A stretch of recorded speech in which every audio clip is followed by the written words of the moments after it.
Imagine buying like a massive state-of-the-art titanium bank vault. You take it home, you spin the dial to a completely random combination, lock your life savings inside, and then, you bury it in your backyard under a foot of concrete. Right, like the ultimate secure setup. Exactly. So 5 years later, you dig it up, you open the door, and the money is just gone. Oh, wow. Yeah. No one breached your property. No one cracked the titanium itself. You eventually find out that the factory that made the vault had, like, a glitch, and they accidentally printed the master combination on the back of every single receipt they handed out. So it was compromised from day one. Basically, yeah. Yeah. Your money wasn't stolen because you were careless. It was stolen because the math securing it was broken before you even took it out of the box. Welcome back to the One More Bitcoin channel. It's a pretty terrifying scenario to think about. It really is. And today, our mission is to unpack an event that has, quite frankly, fundamentally shaken the foundations of how we think about securing digital assets. We're looking at the ColdCard seed generation flaw and what it fundamentally means for Bitcoin self-custody moving forward. Yeah, it's an incredibly important discussion to have right now. Before we dive into the details, if you find this kind of analysis valuable, please take a moment to subscribe to the One More Bitcoin channel. It is a sobering topic, definitely, but a vital one. I mean, for years, the industry standard advice for anyone with significant capital has been, take your coins off exchanges and hold your own keys. Right. Not your keys, not your coins, as they always say. Exactly.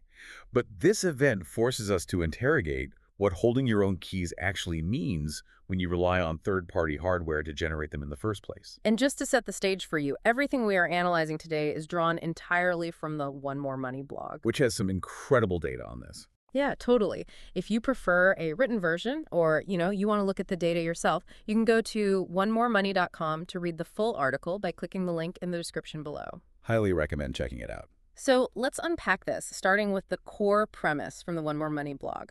Over $116 million was stolen. Just a staggering amount of capital. But, and this is crucial, this wasn't due to a phishing scam. Nobody clicked a malicious link. Nobody had their physical devices stolen out of a drawer, right? So not at all. The victims did exactly what the industry advised. They generated a seed offline on a reputable hardware wallet, and they kept it offline. So if Bitcoin's network is that uncrackable bank vault we talked about, this wasn't a failure of Bitcoin itself. No. And that distinction is really the only reason panic hasn't completely consumed the entire market. Bitcoin's protocol, like the underlying cryptography of the network itself, performed exactly as designed. Because the network simply honors valid keys. Precisely. It just sees the right key and moves the money. The failure occurred in a very specific, isolated piece of the custody chain. It was a firmware defect at ColdCard, the company that manufactures the ColdCard hardware wallet. Which really shatters that illusion of total sovereignty, right? It does. When you self-custody, there is this illusion that you are entirely sovereign. But the uncomfortable reality this exposes is that you are still trusting the hardware manufacturer, the firmware developers, and, frankly, the silicon chip makers. Yeah. So let's lay out the timeline, because the sheer velocity of this theft is just staggering. According to the One More Money blog, the event kicked off on July 30, 2026. Between 01.31 and 01.56 UTC. Yeah, that's a 25-minute window. In under half an hour, about 594 Bitcoin, which was roughly $38.3 million at that exact time, was swept from around 500 wallets. 25 minutes to drain hundreds of unconnected wallets globally. I mean, think about the coordination that requires. It's insane. And that was merely the opening salvo. Right, because total estimates by TRM Labs eventually put the damage at roughly 1,816 Bitcoin. That equals about $116 million stripped from over 5,200 separate addresses. A truly massive coordinated attack. But the detail in the One More Money blog that I keep getting stuck on is how this was discovered. ColdCard, the maker of ColdCard, they didn't even find the fatal flaw. No, they didn't. It was discovered and disclosed by Block, the company behind the Bitcoin wallet. Which highlights a terrifying opacity in hardware security, doesn't it? A critical vulnerability sat entirely unnoticed by the creators themselves. It really does. And to understand how a device sitting unconnected in a steel safe can be compromised from afar, we have to talk about entropy. Right. And we need to keep this in plain English because the concept of entropy is the absolute bedrock of all digital ownership. So when someone sets up a crypto wallet, they write down a seed phrase, usually 12 or 24 words. Most people treat that like a password. But it's not really a password, is it? Not at all. Those words are simply a human-readable translation of a massive, mathematically generated random number. Its entire security relies on entropy. And entropy simply means unguessability. Yeah, exactly. It is the measure of pure mathematical chaos. A proper 12-word seed should contain 128 bits of entropy. Let's give that number some weight because 128 bits doesn't sound very big to someone used to gigabytes and terabytes on their phone. Right, it sounds tiny. But in cryptography, 128 bits represents 2 to the power of 128. That is roughly 340 undecillion possible combinations. Which is just a hilariously large number. It is a number so astronomically large that if you harnessed all the computing power on Earth and let it guess continuously from the dawn of the universe until today, it would not even make a dent in finding your specific combination. So it's functionally impossible to guess. Completely impossible. But that invincibility only holds true if the starting randomness is actually random. And there's the fatal flaw. ColdCard hardware wallets have a dedicated piece of physical silicon inside them, a true random number generator. Which, as I understand it, uses physical noise from the chip to create that chaos, right? Normally, yes. But in March 2021, CoinKite released a firmware update, version 4.0.1. That software had a configuration error. Oh boy. Yeah. It accidentally told the device to ignore the physical hardware's chaos.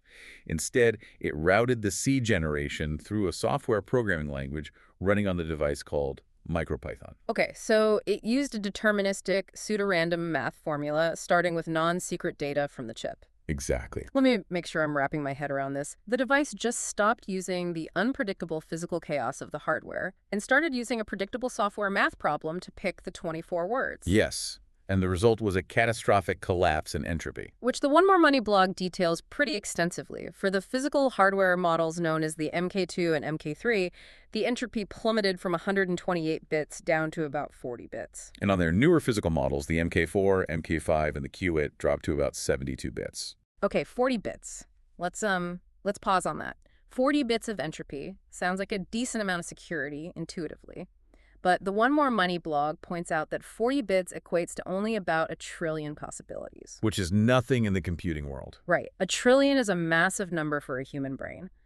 But for a computer, that's not a job for like a secret government supercomputer. 1 trillion possibilities is just a guy in his basement with a high-end gaming laptop, right? Easily. A single high-end consumer graphics card could run through 1 trillion cryptographic possibilities in a matter of hours. Wow. This introduces the concept of derivation.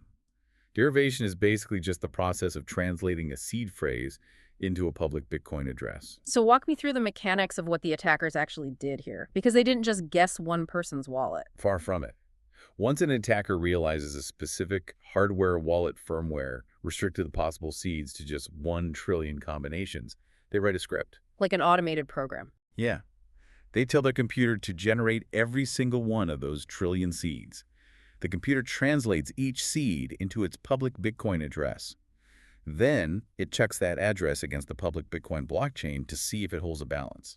It's like knowing a specific phone company only issued 1 trillion phone numbers, writing a robot to dial every single one simultaneously, and if anyone answers, the robot empties their bank account. That is a perfect analogy. The attacker never touches your physical device. The key was compromised the exact second you generated it because the math was predictable. And when the automated script finds a public address with a balance, it uses the private key it just arrived to sign a transaction, instantly sweeping the funds to the attacker's wallet. So the immediate question for anyone listening is, who is actually affected by this and who is safe?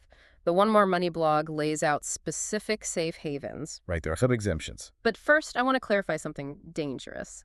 Someone might assume they can just plug their device in today, update to the newest firmware-like versions 4.2.0, 5.6.0, or 1.5.0 QN, and just be safe. No.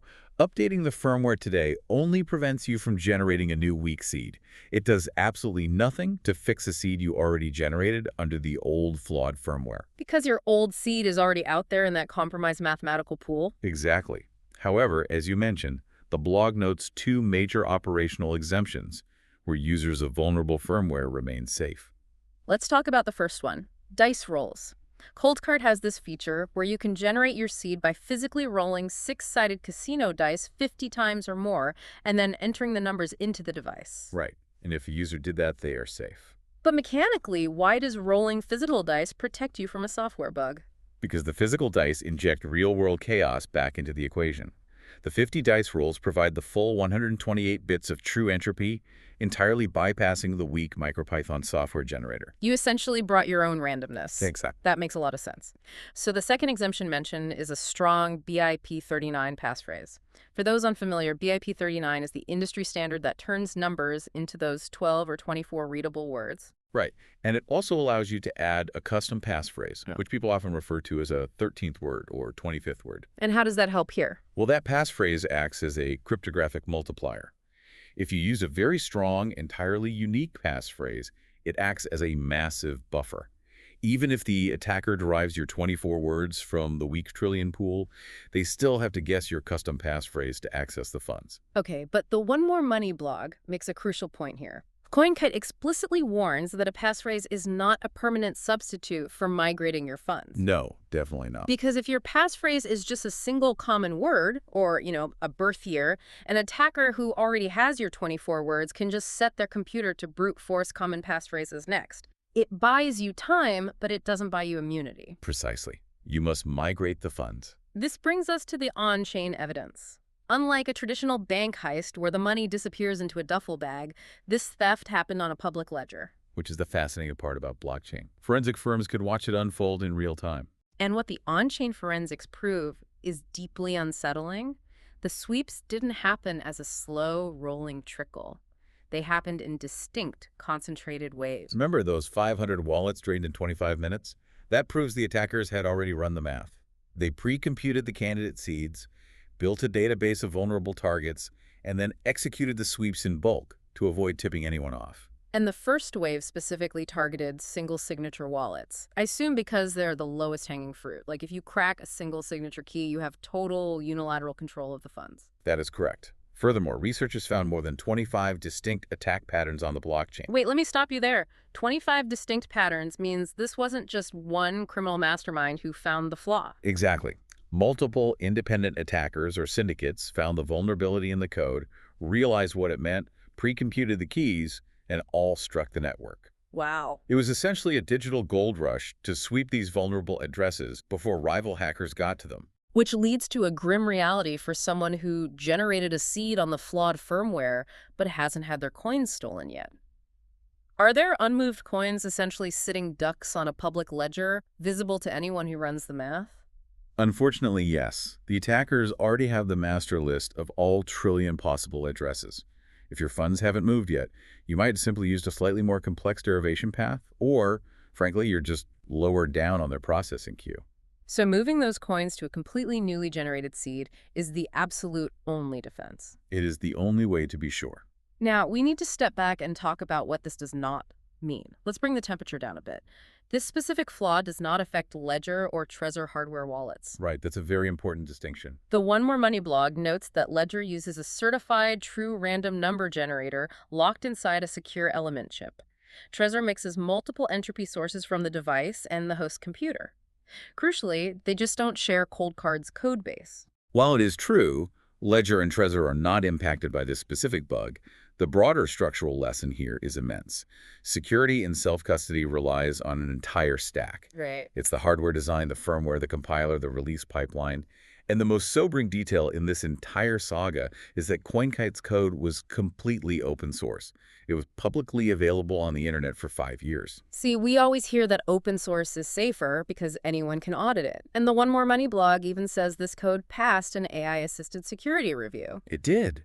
And yet this critical bug just sat there, hiding in plain sight, silently generating mathematically crippled keys for half a decade. It's wild. And for anyone wondering about customer service or the company stepping in to make people whole, the terms of service are brutal but clear.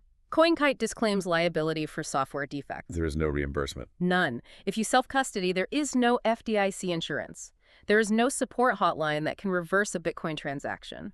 It is a harsh frontier. Which naturally bleeds into the macroeconomic context and the market's reaction to this event. Yeah. At the time of the incident, Bitcoin was trading at about $63,700 with a market cap of roughly $1.28 trillion. From a purely mathematical standpoint, a $116 million theft is a rounding error. True, it didn't crash the global price of Bitcoin. But the flow of money right after the hack tells a pretty compelling story. You're referring to the spot Bitcoin ETFs. Yes. Funds like IBIT, FBTC, BITB, and ARKB saw $620 million in inflows in the immediate aftermath. Now, we have to be rigidly analytical here. Always. The One More Money blog explicitly states that correlation is not attribution. There's absolutely no hard proof that these inflows were hacked victims or spooked ColdCard users dumping their hardware wallets and moving their money into Wall Street products. Now, proof, no. But the timing undeniably highlights a shifting sentiment. It showcases the growing appeal of regulated wrapper products. For sure. For a retail investor holding life-changing wealth, seeing a top-tier hardware wallet fail due to an invisible math error might be the catalyst that makes them reconsider the intense operational burden of holding their own keys. Which leads us perfectly into the great debate, the case for and against self-custody after an event like this. Let's look at the bull case first, the argument for continuing to self-custody. The primary bull argument remains intact. Bitcoin itself was not broken. This was a vendor defect, and vendor defects are fixable through better auditing, market competition, and more rigorous standards. And if you look at the history of this space, custodial failures like the collapses of Mt. Gox, Celsius, or FTX have historically destroyed far more wealth than this hardware bug. Absolutely. And crucially, there is a technical architecture that completely neutralizes this specific vulnerability, which is multisig. Right. For those who aren't familiar, we know multisig is sort of the gold standard for security. It's essentially a setup requiring, say, 2 out of 3 separate keys to approve any transaction. Like a vault with 3 different locks. Exactly. So if you generate 1 key on a ColdCard, 1 on a Trezor, and 1 on a Ledger, your funds are safe even if one of those manufacturers catastrophically fails. One compromised key cannot spend a 2 of 3 quorum. That is the ultimate defense. Vendor diversity eliminates the single point of failure. But let's look at the bear case. The argument against self-custody for the average person. Multisig is incredible in theory, but practically, how many retail investors have the technical stamina to maintain 3 separate vendor devices? Very few. Let alone securely store 3 separate seed phrases in different geographic locations and manage firmware updates for all of them without accidentally locking themselves out of their own money. That is the crux of the bear case. We used to romanticize self-custody as be your own bank, but in reality it means be your own IT security department. Yeah, that's a heavy burden. When you use a single signature hardware wallet, you're just replacing your trust in an exchange like Coinbase with absolute trust in a hardware vendor, a chip maker, and anonymous firmware developers. It requires an intense, unforgiving level of operational discipline. Most retail investors simply will not sustain the perfection required to safely store wealth on a single piece of hardware over multiple decades. So, synthesizing both sides, the real goal isn't a tribal war between self-custody and EPFs. The goal is eliminating single points of failure. Right, because if one mistake, a hacked exchange, a lost password, or a silent firmware bug can vaporize your net worth, your setup is fragile. Exactly. Resilience is the objective. Let's get highly practical. What should affected owners do right now? The One More Money blog relays a very strict step-by-step sequence. Listen carefully. First, update your device to the patched firmware. Essential first step. Second, generate a completely new W seed on that updated device. Third, verify the new backup words are written down correctly. Fourth, send a small test transaction from your old wallet to the new wallet. Don't send it all at once. Never. Wait for it to confirm on the blockchain. And then, only then, migrate your full balance. Keep your old backup safe until the migration is 100% complete. And we must issue a severe security warning here. A massive panic-inducing incident like this always triggers a tidal wave of secondary phishing scams. Oh, absolutely. Bad actors know people are rushing to fix their wallets. Remember this rule. Never type your seed phrase into a website. Never put it into a phone app. Never hand it over to someone claiming to be support in a Telegram or Discord chat. The moment those 12 or 24 words touch a keyboard connected to the internet, your funds are gone. Panic makes people sloppy. Take a breath and just follow the mechanical steps. So looking forward, what changes for the industry from here? The entire threat model for self-custody is shifting. We have spent a decade teaching people that offline means secure. This event proves that offline only removes one attack surface, which is remote network penetration. Right, it offers zero protection if the math inside the device is flawed from day one. Exactly. I expect to see mandatory, transparent, third-party entropy audits become the standard for all production firmware. I also suspect multisig will transition from being an enthusiast niche to the absolute baseline recommendation for anyone holding large balances. Makes sense. And yes, we will likely see a vast swath of users simply delegating this technological risk by holding Bitcoin ETFs. It is a brutal wake-up call. Which brings us to our final thought. If a fully open source, heavily scrutinized, Bitcoin-only hardware wallet held a silent, fatal flaw for 5 years that even AI missed, what other industry-standard practices are resting on invisible single points of failure we simply haven't tested hard enough yet? That's the billion-dollar question. It really makes you wonder about the invisible math acting as the padlock on our digital front doors. Before we wrap up, a quick reminder. Cryptocurrency is highly volatile and speculative. You can lose your capital. Always remember that. Nothing we've discussed today constitutes financial, investment, or security advice. Please do your own research. Thank you for watching. We genuinely appreciate you spending your time with us today. It's been great. If you are interested in crypto investing and want to stay informed, please subscribe to the One More Bitcoin channel so you don't miss future videos. And drop a like and comment below with your thoughts. We'd love to hear how you are approaching self-custody and security after an event like this. See you again in the next Crypto Deep Dive.